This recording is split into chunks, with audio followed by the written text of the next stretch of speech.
and welcome to Tom Myers versus the rest of the world. The new series Game of Thrones House of Dragons is underway, and people online are already creeped out by the incest that takes place on that show. Yet they'll still go for it whenever it's on Pornhub. Hypocritical much? The new iteration of Game of Thrones is basically Pornhub, but with dragons. And with all the incest and alcohol-fueled machismo in that TV show, they may as well have filmed it in Florida. The Jeffrey Dahmer miniseries is also airing and is reportedly making people uncomfortable. In other words, by watching that miniseries, they're biting off more they can chew. It appears as though the brothers of Italy will lead a coalition that will make Giorgia Meloni the country's new prime minister, making that coalition the first far-right government in Italy since World War II. Given how Benito Mussolini ended up, Meloni better hope her constituents don't get angry at her over gas prices. House Minority Leader Kevin McCarthy says he is on a mission to protect women's sports. Of course, Kevin McCarthy is in favor of anything where large groups of women are told what to do.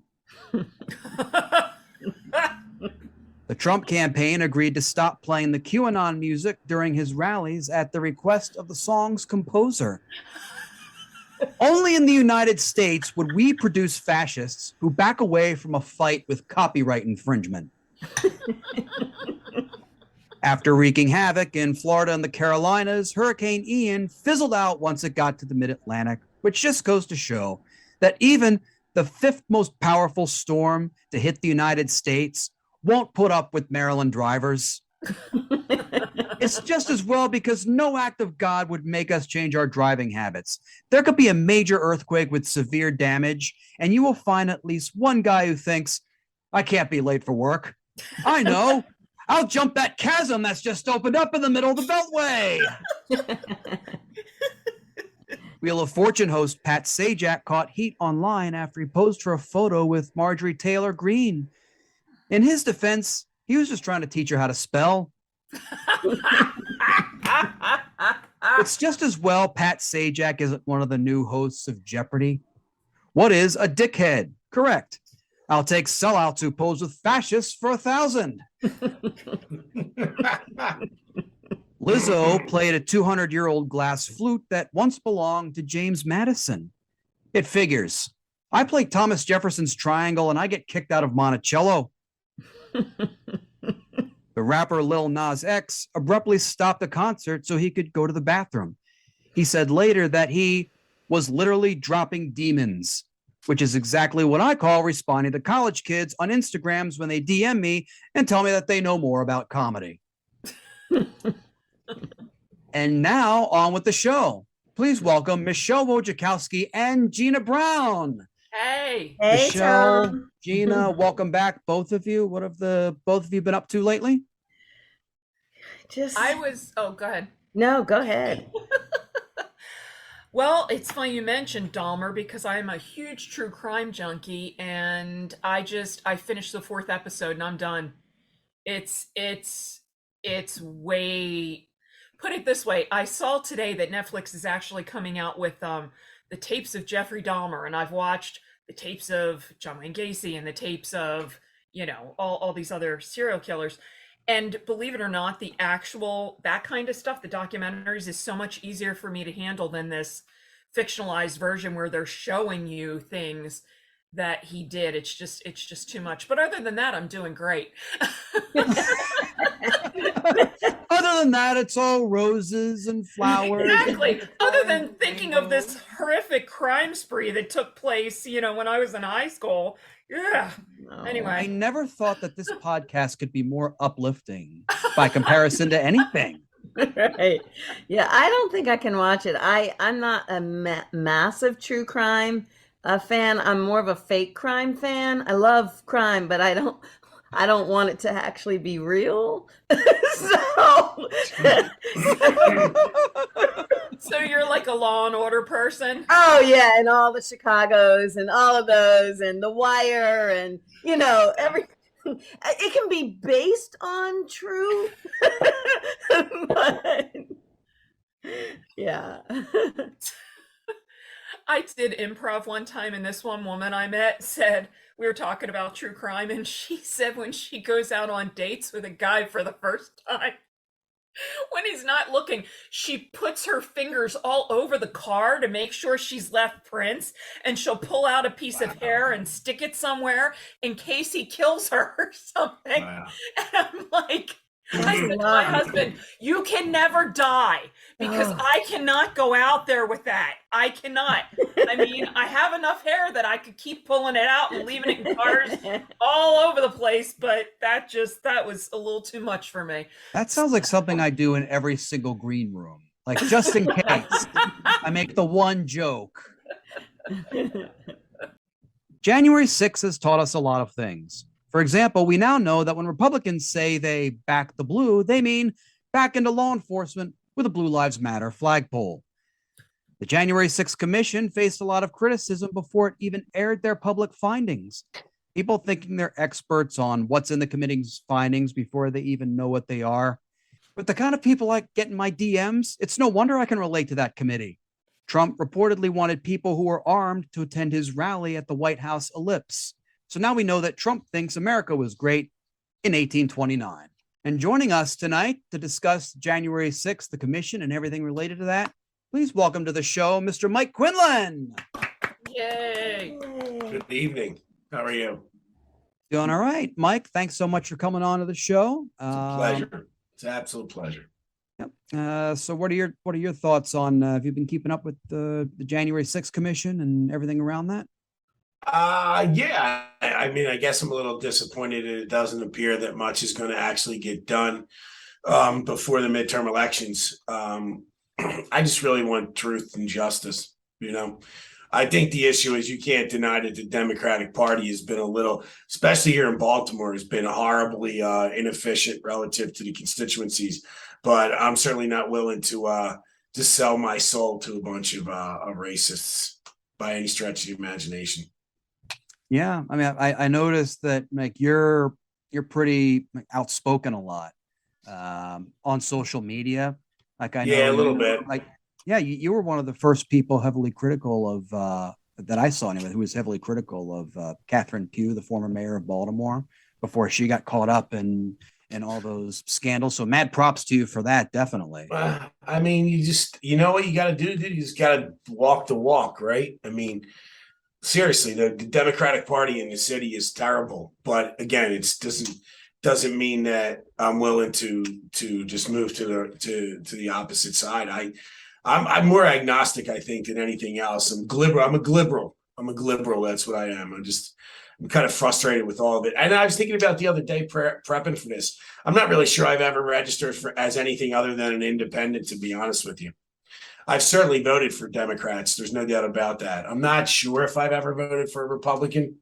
I can't really remember that, but it's been a very long time if I had. Or it was so traumatic that you just decided to put it out of your mind. Well, what's funny is obviously Larry Hogan is an interesting character in some respects here in Maryland. I didn't realize that what's it called? The trial for his chief of staff for forging a document is underway, and it's going to be a federal and I think a civil trial too. It's kind of wild. I didn't realize it. I mean, he's actually Hogan's probably has an exploratory committee to see if he's a viable presidential candidate. He's in the right party to do it then. I mean, if it's just the one scandal versus the other, I mean. Right. Yeah, no, unfortunately, I think you're spot on about that. I mean, it's, there's not a whole lot of bathwater to throw out with this baby here. During one of the January 6th public hearings, committee vice chair Liz Cheney said, Donald Trump is a 76-year-old man. He is not an impressionable child.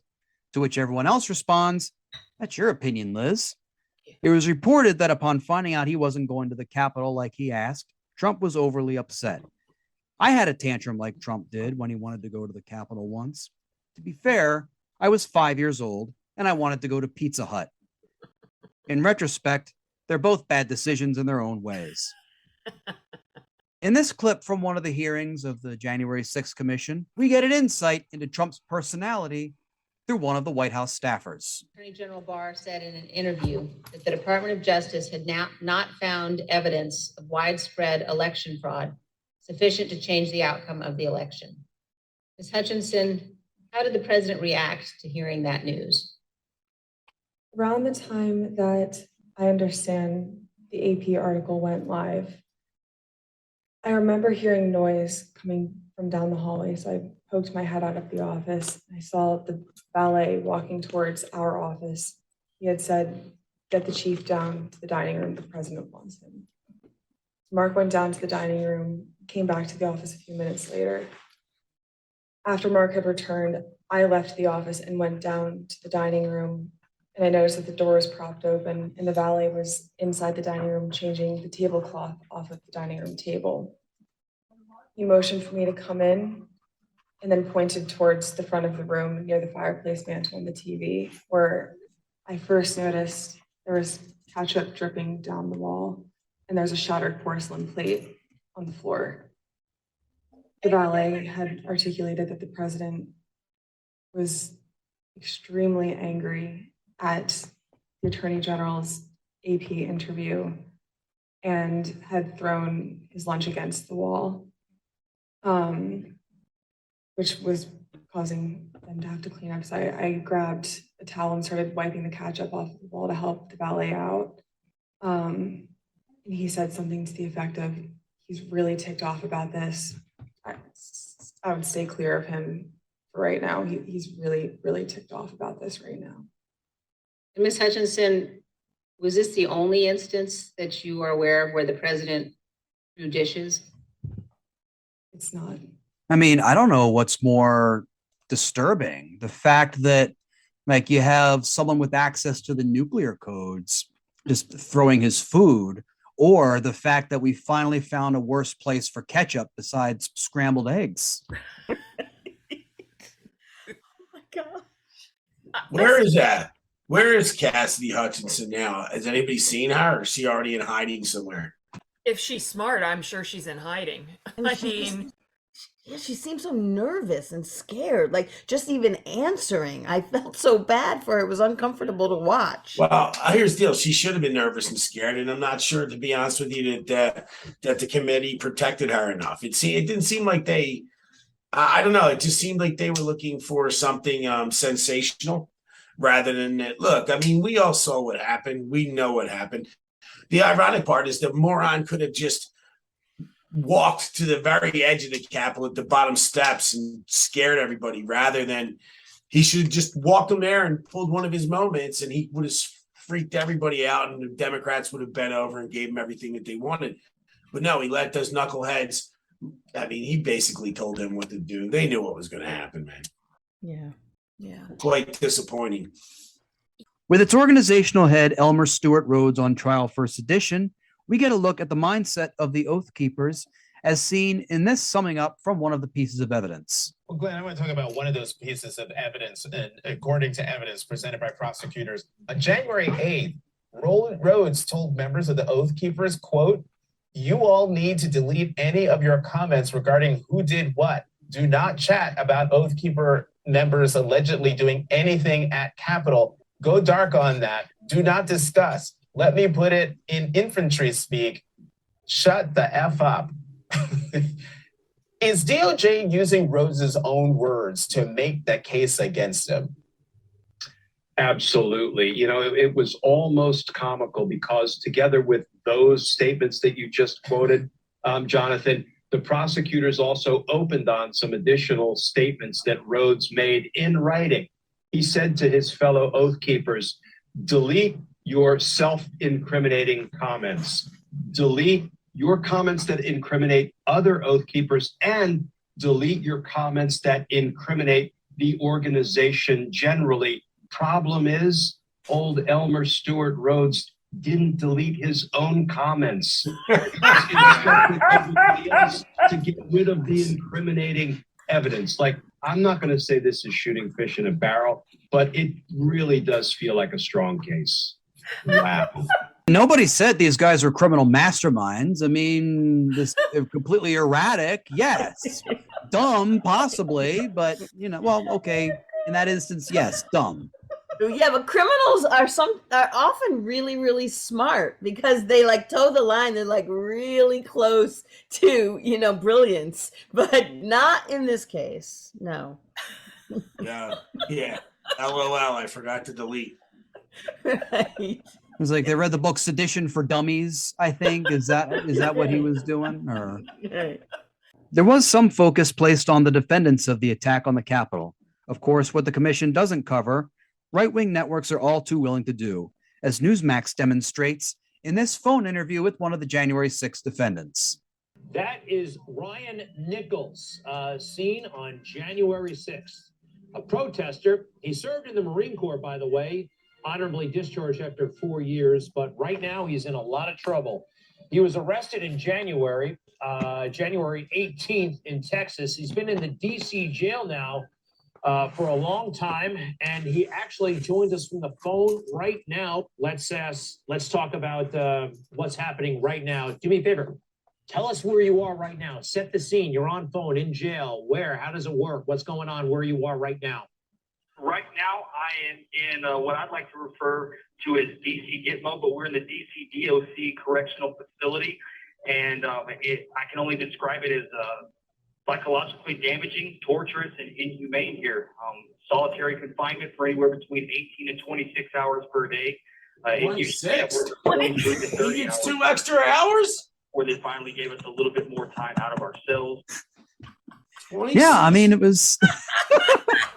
Look, we pointed out how Stuart Rhodes wasn't the brightest bulb in the bunch. In one way, this guy thinks there's 26 or 30 hours in a day, and by definition, one of the characteristics of being a January 6th defendant is that clearly they don't comprehend math that well. Or consequences. When you break the law, you go to jail. And sometimes it's inhumane. It's awful here. Boo hoo hoo. I know. Oh, shit, that's what jail's like. What did he call it? You go to jail and they're like, oh, what would you like off the menu today, sir? DC Gitmo, he called it. Only a former Marine would say that. Jeez. That's the funny part about Trump, though, is actually, I'm from Philadelphia, and I remember beginning his shenanigans with all the casinos down in Atlantic City. And he's always been a jerk off.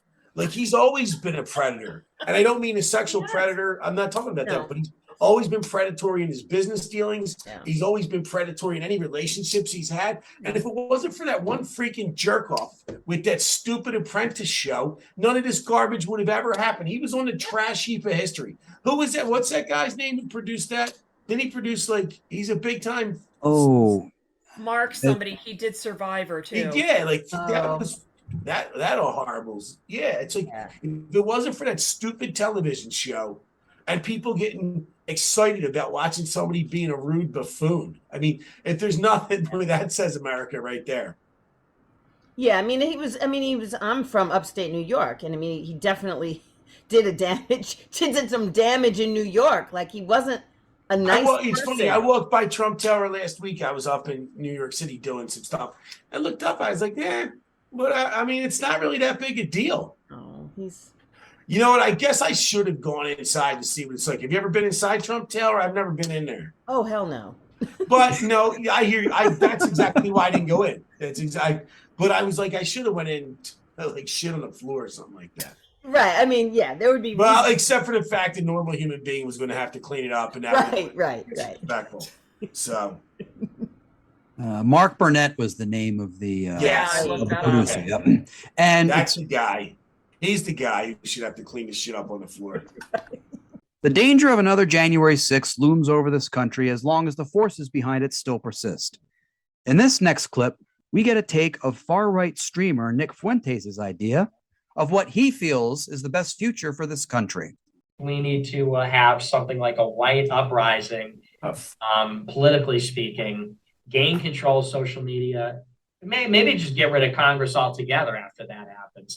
Here's the pathway. We have one more election where white people can make the decision. The white people got to make the right decision, and then Trump's got to get in there and never leave. That to me at this point is a pathway. So it's time to shut up, elect Trump one more time, and then stop having elections. Like Nick Fuentes to me looks God. like the kid. I mean, he looks like the kid who got shoved into the locker in school, as well as the kid who put him there. I felt like I was wrongly listening to like a KKK meeting. Like, did they know I was here? Wow. Is that what happens? You know, it makes me wonder if all this expression of racism, which, and I've talked, you know, I know I'm a white woman, so but I've talked with people of color, and they said, well, racism has always been there, and I said, but was it as blatant? And they said, well, you know, we can tell, you know what I mean? But this kind of crap that's going on, where it's just, I think it makes me wonder if it's because there are so many stories out there, like, for example, women technically are the majority now, and that people of color are much more of a majority than they used to be. And I wonder if the rich white guys, for lack of a better way of describing them, evangelical Christian crazy Trump followers, I think that includes all of them. I wonder if it's the fear of losing the power, the money, you know, because when Mike was saying, suppose more people had a piece of the proverbial pie. Oh my God! Think that way. It has to be terrifying to them. You know, I remember when Trump was in and he said something like, no, we're building the wall, we're not, but I need some illegal immigrants to be able to come over so they can pick grapes in my vineyards. You know what I mean? You know what? Here's the deal with that. The economy shuts down completely. At least the restaurant economy shuts down in this country if immigrant labor doesn't come from all over. It does. The restaurant, you go to any restaurant culture throughout the country, and it's built on the backbone of immigrants to come here, whether they're on short-term visas or however they get here. And the same thing is also with the construction industry. Hey, you want to be a line cook? Tyler, go be a line cook. Figure out how hard it is to be a line cook. Figure out how hard it is to wash dishes for 12 hours in a really high-paced restaurant. Go build something. No, that's just garbage. You're right, though. What are they afraid of? You know what they're afraid of? They're probably afraid of a holy shit. We've been horrible, and now these people are going to take control. What are they going to do to us? And hopefully nothing. Hopefully just want to live in peace, because that's what it's all about. That's what the experiment was all about, or at least that's the bullshit they sold me.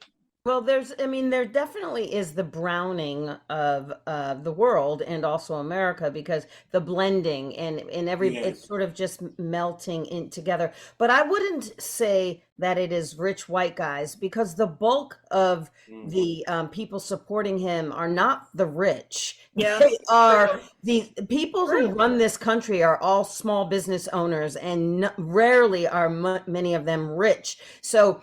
And the people who aren't even small business owners are just people who are barely getting by, that just look to him as some kind of a god.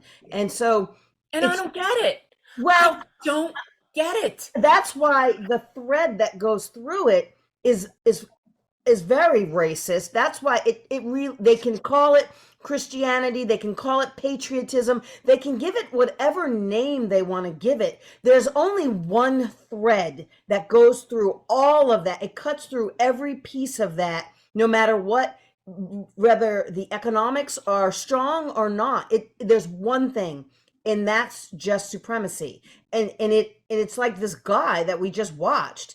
It's the same thing. Like, all Trump has to do is raise the white flag, so to speak, and, drop a couple of key terms and words, and that's it. It's the only thread. The only thing they have in common is this white nationalist, this sort of need to kind of go back, and that's this whole go back to make it whatever again. It's that. Yeah, I agree with you, Gina. It's definitely more than just the 1%. There's no doubt about it. The crazy part is though, is if you go back and you watch the movie Gangs in New York, you're like, yo, not for nothing, but Daniel Day-Lewis's character, bad. That guy was bad. And it's like these people are like, they would see that movie today and they'd be like, oh, that guy's cool. We should get some tattoos of him. Right. No, but you're right. Unfortunately, you're spot on. It's well above just the 1%ers. You know, the 1% of wealth, which is completely terrifying. Yeah.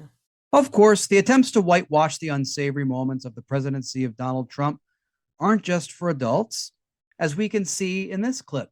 Hey parents and grandparents, as we wait to see what's next for President Trump, Mike Huckabee's education company wants to help your kids learn all about President Trump's greatest achievements during his first term. That's why we're giving away the Kids Guide to President Trump for free. This fun kids guide will help your kids to understand everything President Trump has already accomplished for America. What's more, it's part of a very special gift bundle that includes a free kids magazine and a free video lesson too. To learn more and order this free gift bundle, just visit freetrumpguide.com. That's freetrumpguide.com. I have a feeling they're not going to include everything about the 4 years of Donald Trump in that handbook. You think, Tom? What do you think they'll cut? What do you think they'll cut? That he paid off the porn star, or his real estate dealings, or his wife and how he got, what was that? What was that thing? It was like the Einstein clause or something to get people their visas or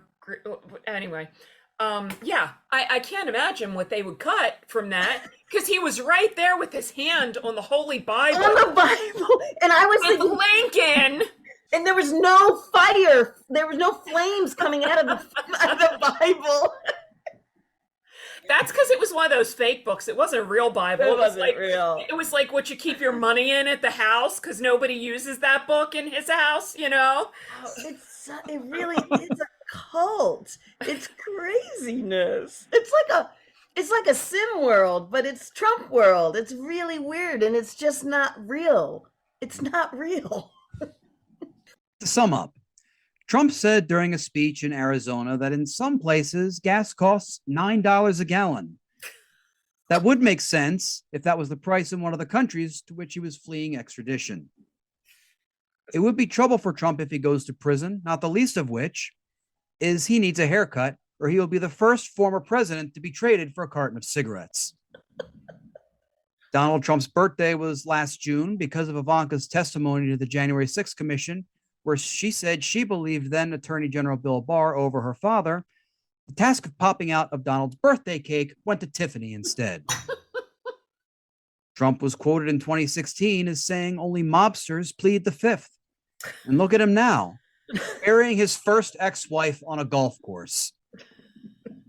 Since being kicked off of most social media platforms, Trump is stuck to posting on his own safe space in what is basically a white trash right-wing mini blogosphere. That could be risky, as relegating Trump and his supporters to the dark corners of the internet is the cyberspace version of when they used to lock MacGyver in a room full of common household items. It was reported that texts from Trump aides may be missing or gone. I misheard and thought that I heard that some of his aides were missing or gone. They really shouldn't get my hopes up like that. Knowing what we know now about everything that could happen to everyone involved in the offense of January 6, 2021, we can deduce that of all the rioters, the real lucky one was Ashley Babbitt. Not because she managed to avoid criminal prosecution, but because she managed, in the time of COVID, to get both her shots and her boosters in one visit. And on that note, that's our show. I want to thank Michele Wojciechowski, Gina Brown, and Mike Quindlen.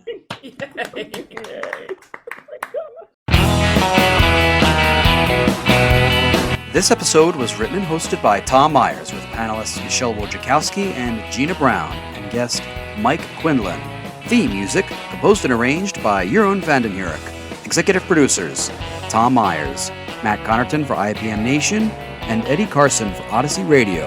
Please leave a 5-star rating and a positive review on Apple Podcasts, and don't forget to subscribe to our podcast's Patreon. Thank you for listening, and please visit tommyers.us.